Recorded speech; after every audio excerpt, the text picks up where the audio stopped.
If you look at the LTB in Ontario and compare it to what's happening across the country, do you have a sense of how it ranks? Because I appreciate every system is different, but where does this one sit? The trend towards increasing and even maybe exploding waiting times is one that's actually pretty consistent across the country. So in British Columbia, the Residential Tenancy Board there has had big increases in waiting times. In Quebec has put new requirements where you have to have a kind of mandatory meeting before you can get a hearing as a way to manage kind of too much demand for these hearings, and the waiting times for those first appointments have skyrocketed. So I think this is actually a problem we're seeing, basically from coast to coast. And if we're seeing that from coast to coast, one of the suggestions that continues to be made to us is that this is actually contributing to the housing crisis. Does that argument make sense to you?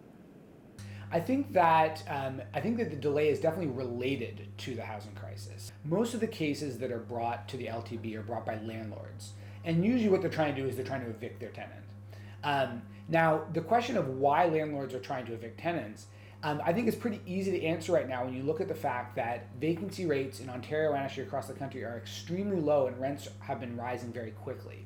That's an environment where landlords really would like to get rid of tenants paying lower rents and replace them with tenants paying higher rents, which is driving a real surge in the number of cases we're seeing at the LTB and in similar tribunals across the country. We have a housing system where we rely on the private market to deliver most of our housing, for better or for worse.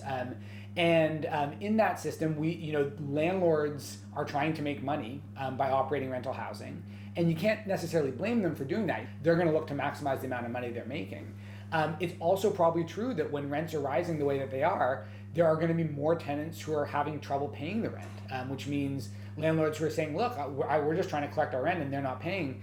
I think we would expect those cases to increase because it's getting very hard to afford a home in Canada right now. In your research, is there anywhere in the world that has an approach that is worth looking at? There absolutely is. I mean, I don't know if this is going to be a satisfying solution based on kind of political realities here, but the reality is that a big part of why we have the problem that we have right now is that Canada is almost 100% reliant on the private market for rental housing. Fewer than 4% of housing units in Canada are social housing. In almost every other wealthy country in the world, that number is dramatically higher. And what that means is that every single person, practically speaking, in Canada who is in a landlord-tenant relationship is in that relationship, on the private market where these kinds of issues need to get sorted out at the Landlord-Tenant Board. In every European country, even in the United States, compared to Canada, there just are more people who are in public housing, who are in subsidized housing, where these issues are much less likely to come up because rents are subsidized, you don't have the same kind of affordability issues, and where landlords aren't profit motivated. So the kind of the big fix that would help address the question of waiting times, but just more broadly make sure that our rental housing system is functioning well, would be to make sure that we're investing in having non-market housing alternatives for people who can't realistically afford private market rents. They're the ones who are going to end up in front of the LTV because they missed their last month's payment, right? It's maybe there are a few cases where it's a bad actor, but usually it's just people who don't have enough income, and we shouldn't be expecting them to be able to find their housing on the private market the way we are.